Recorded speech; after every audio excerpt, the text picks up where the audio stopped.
Welcome to the video lecture series of the course Computer Organization and Architecture. In previous few classes, we have talked about various components and their operations of the system. And in the next unit, we are going to discuss about micro operations and how these micro operations can be performed or executed by the system, how particular control signals are issued and what are the control steps required to execute any given instruction, that we will discuss in this particular lecture. So, before going in detail of control steps of instruction execution, we need to understand the single bus architecture. We need to remember this architecture of any general computer organization, and with the help of this particular figure or architecture, we can write easily all the control steps required to execute any given instruction. So, here in this architecture, the components PC, MAR, MDR, Y, ALU, Z and these general purpose register, IR and instruction decoder, these components are connected through a common bus system. So, we know what individual components performs. So, let us talk about PC, the program counter which is generally used to provide address of the instruction which is going to be executed by the processor. MAR, MDR, these two registers are connected with memory. This is for address transfer MAR and this is for data transfer. We can transfer the data and or we can fetch the data from memory through MDR.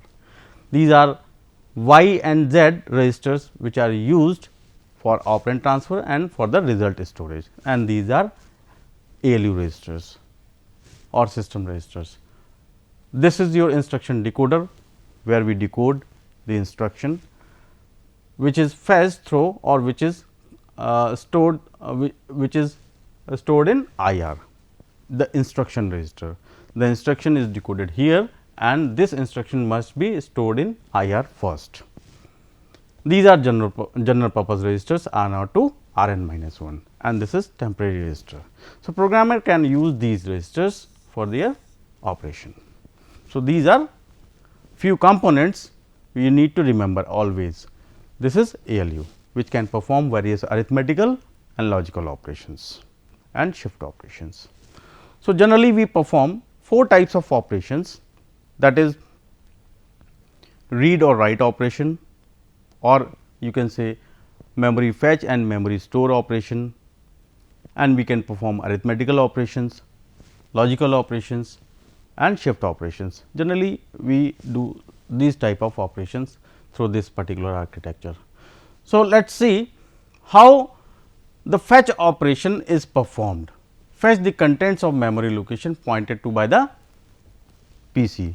So, that means if any instruction is to be fetched and it is decoded. So, what instruction cycle should be there?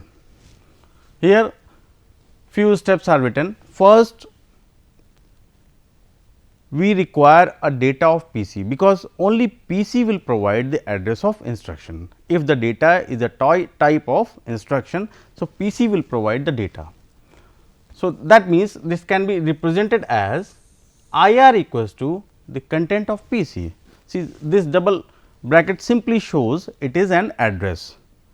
So, this instruction is stored in memory and from where we have to fetch the content, and this instruction will be or this data will be stored in IR because this particular data is a type of instruction.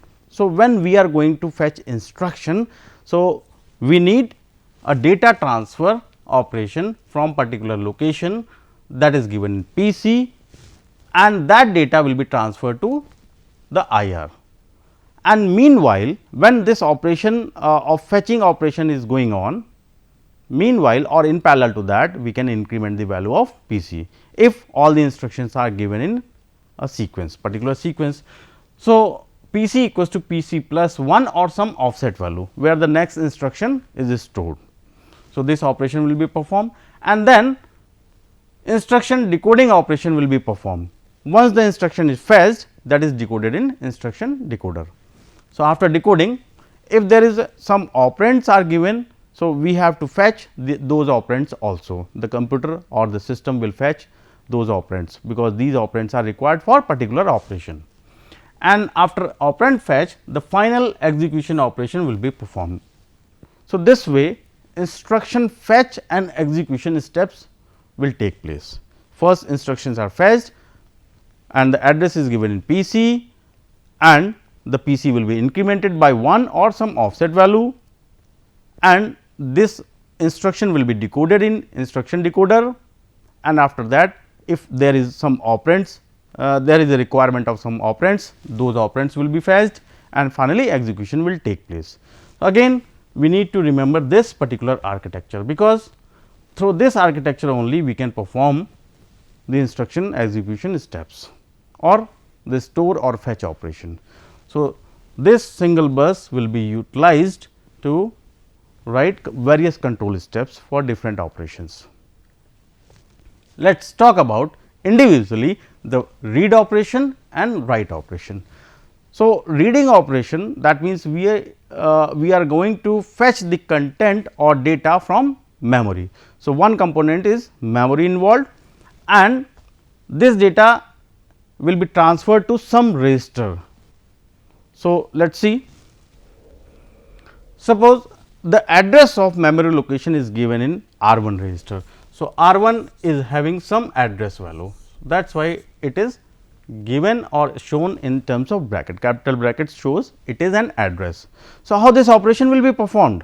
So, we have to provide the address of particular memory location. So, that address will be transferred to MAR. As you can see, the MAR is used to transfer the address, which is connected with the memory through external bus address line.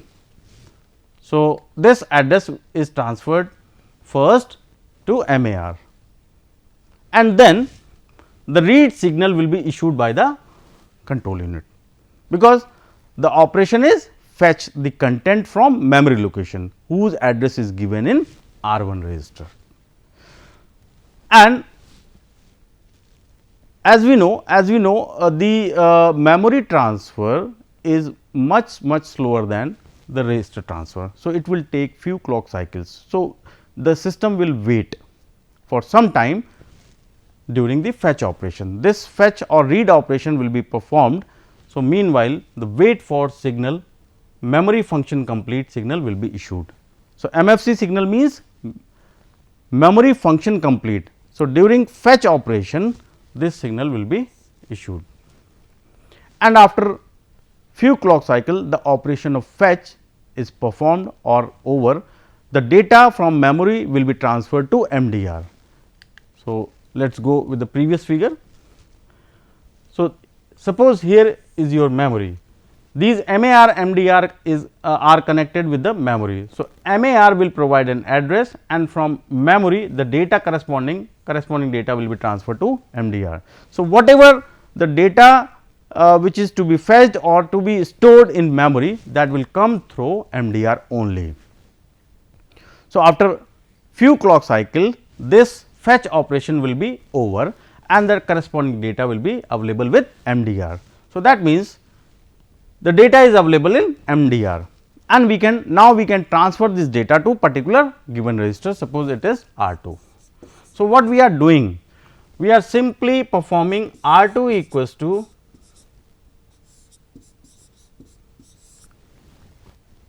content of R1, and the content of R1 is an address. We want to fetch the content from memory location whose address is given R1 register, and that content is transferred to R2. So, this operation we are performing here. Now, let us talk about the store operation. All right, we want to transfer some data to the memory. So, again we need an address. So, address, suppose it is given in R1 register, it is shown in terms of bracket as you can see here. So, this is an address. First we need to transfer the address to MAR. The address is required from where where we can store the content. So, this address is transferred in the first step to MAR. Now, MAR is connected with memory, that address is open, and in next step we can transfer the content. So, that content or data can transfer to the memory through MDR. So, as you can see. So, suppose there is R2 register whose content we want to store in memory. So, this R2 to MDR path will be enabled or on. We have to provide a path from R2 to MDR, and through MDR this data will be transferred to the memory. So, what operation is this? This is write operation. That is why the write signal will be issued. So, first we have to transfer the data from R2 to MDR, and through MDR this data will be stored in or written in memory location whose address is given in MAR, and the write signal will be issued. Again we know the memory operations are much slower than the register operations. So, that is why memory function complete signal will be issued. Wait for memory function complete, actually it is WMFC, or you can consider it as wait for memory function complete. Now, if we want to transfer the content from one register to another register, because it is one type of micro operation, it is again a one type of micro operation. So, how we can perform the transfer of data from one register to another register? How this can be performed? Let us see. Suppose we have to perform this operation. The content on R1, the contents of R1 will be transferred to R4. So, how this can be performed? So, again the same architecture we will use. Now, in this particular case, each component will have two gates, one is input gate and another is output gate. Through input gate, the component will take the data from the bus, or you can see if this input gate is open, there is a path from bus to particular component, suppose it is RI component, and if this particular gate, that is out gate, is open, there will be a path from that component to the bus. So, we have to check what path is available for any data transfer, or we have to provide a path between any two components from where the data transfer will take place, or we want to transfer the data. So, that gates will be opened accordingly. So, in this particular case, the data of R1 will be transferred to R4. So, out of R1 will be opened and in of R1 will be opened, because we have to provide the connection between R1 and R4. Suppose there is a register R1 and there is a register R4. So, how, and these two registers are connected with the bus. So, how this operation will take place? We have to enable the out gate open, we have to open the out gate of R1 and we have to open the in gate of R4. So, if these two gates are open, there will be a path from R1 to R4. Once these two gates are open, automatically the data of R1 will be available with R4. So, this way register transfer will take place. Let us see how arithmetical and logical operations are performed through this unit. Suppose we have to perform R3 equals to R1 plus R2. So, there are three registers involved in this particular operation. So, we have to provide the data of R1 and we have to provide the data of R2, and this addition operation will be performed in the ALU and the result value will be transferred to the R3 back, sorry, in R3 register. So, two operands R1 and R2 are required to perform the addition operation in ALU. So, here you can see one operand can be transferred through bus and another operand can be transferred through Y register and multiplexer to this input pin. So, one register we can connect directly to this pin and another register can be connected through this Y multiplexer to this A pin. So, here in this case, suppose one operand R1 has to be connected to this particular Y register of the ALU, which is the ALU register. So, how this operation will be performed? So, we have to enable the R1 out gate, R1 out gate. So, we have to open the gate out of R1 and the in gate of Y register. This Y in will be open and this R1 out will be open in first step, and the second operand can be transferred through this bus. So, only we need to open the out gate of R2. So, which is open here R2 out, and we have to provide the signal or the command to the ALU, that is addition operation or add command. So, that this ALU will perform addition operation and the result will be stored in Z register, because the register can only be transferred through this Z register. So, we have to enable or we have to open this gate Z in gate of Z register. So, in second step we write simply R2 out add Z in. Now, the result is available with Z register, where we have to transfer this result. We have to transfer this result from Z to R3. So, what which gates are to be opened? The out gate of Z should be open and the in gate of R3 should also be open. Then only there will be a path from Z to R3. So, this way we can perform the addition operation of between two registers and can transfer the data to the R3 register. So, here we need to understand what is the role of these input and output gates. So, these gates are basically used to provide a connection or path between two components. Once the gate is open, there will be a path, and the gate is closed, there will be no path, there will be a no connection. So, we need to understand in and out gate operation in this particular architecture. Let us see about the timing signal of or timing diagram of this operation or fetch operation. This is very simple. So, in fetch what we have done, we have provided the address first from R1 to MAR and given the read signal or issued the read signal. Then we have provided the data.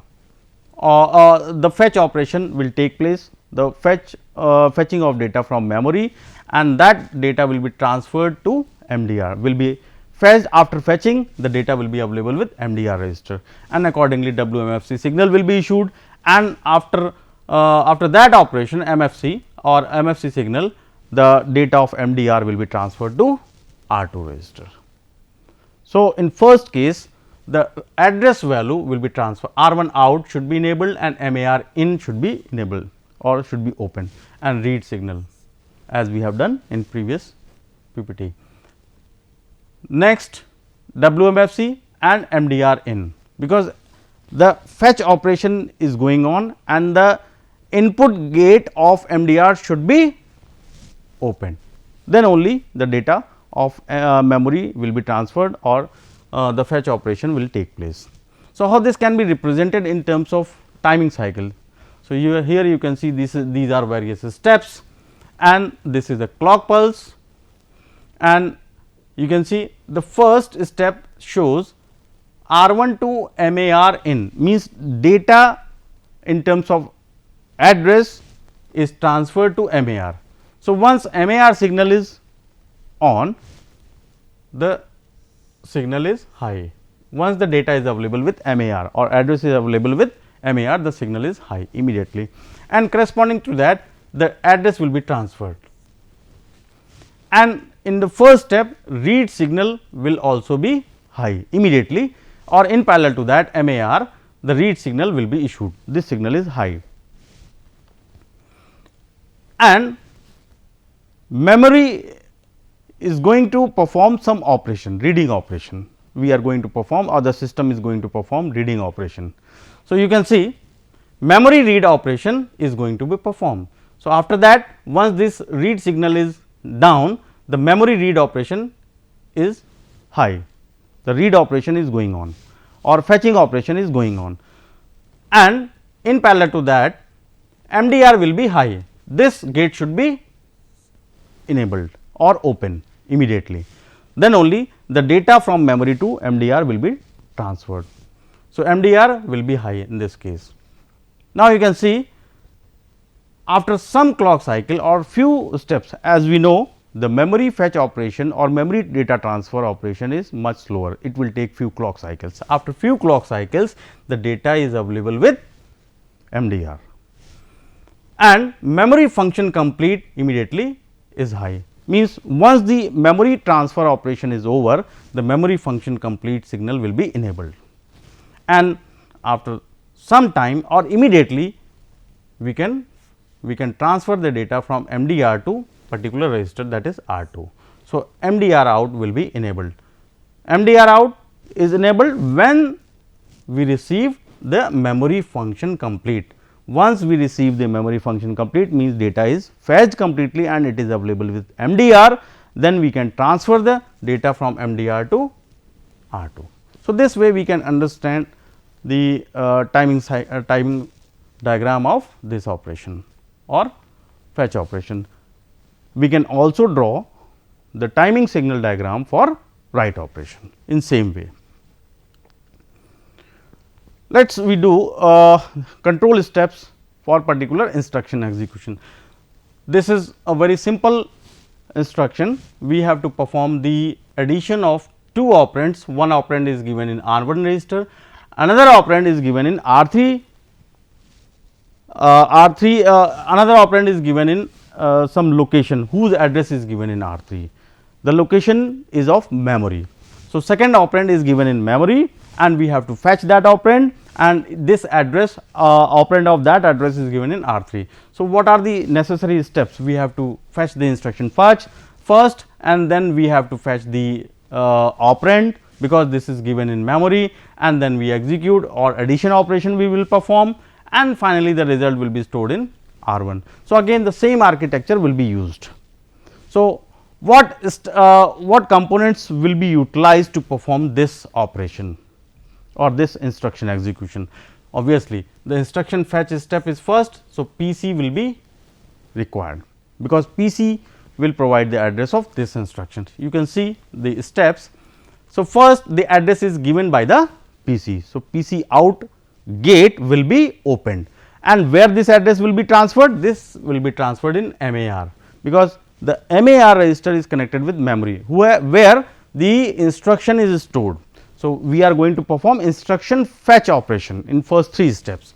So, MAR in will be enabled, and what is that operation? This is read operation, reading the instruction or reading the data from memory, and we have to perform clear Y register, set carry in, add Z in Y, because once the operation of fetching is going on, in parallel to that we have to increment the PC value equals to PC plus 1 or some offset value. So, that offset we have to provide or will be given in instruction part of the register.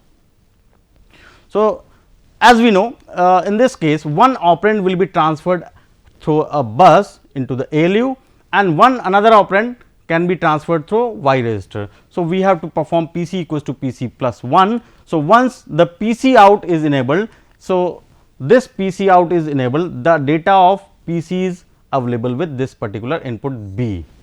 Once PC out gate is opened, this data is available through a bus to this particular input gate or input of this ALU. And another operation is, and another operand is Y operand, which should be clear, which should be 0. So, 0 will be passed through this particular input, and what we do? We can set the carry equals to 1, because we are going to perform PC equals to PC plus 1. So, we have to set this carry. So, that is why C in equals to 1 in this case, and we perform add operation in the ALU, and the result will be stored in Z. So, Z in will be opened. In second step, Z out and PC in should be connected. Z register and PC register should be connected. These two registers can be connected through this way. So, Z out value will be transferred to PC back. So, how? Z out gate should be open and PC in gate should be opened. So, there will be a path from Z to PC through this way. So, Z out PC in, because this value is updated here. In the first step this value is updated, and this Y in, PC in, Y n and WMFC. So, I do not think Y in is required in this case, but you can write here, and WMFC the wait for memory function complete, because reading operation is going on, and once the WMFC is enabled, the or fetch operation is completed, the data is available with MDR. So, MDR is the instruction data. So, that will be transferred to IR register. Now, instruction will be decoded and there is a requirement of another operand. So, that operand will also be fetched. So, address is given in R3, address is given in R3. So, R3 out, MAR in and read operation.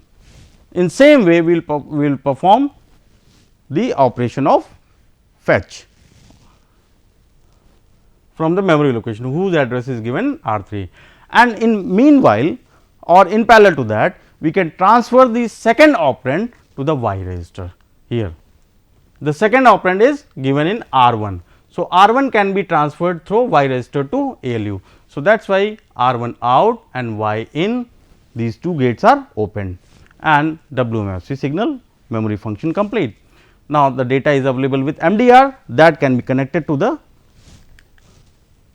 B pin of or the second input of ALU. So, MDR out should be enabled or should be opened and we can perform add and the result will be available with Z register, Z in.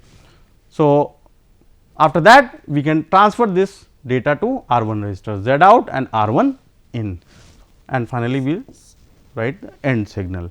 So, this way we can perform the instruction execution of R1 equals to R1 plus R3. Next is branching operation. So, first three steps are very similar to the previous example of instruction execution, only we need to check the branching, what type of branching we are going to perform. There are two types of branching, conditional and unconditional. In case of unconditional, we have to write this step, we simply jump onto the particular location without any condition. So, that value is given in offset field of IR out.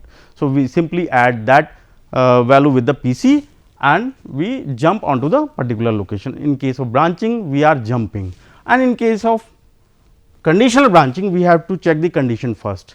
So, if it is negative branching, then we have to check the flag value, and if this value is okay, then only we can perform the addition operation, otherwise we can end here.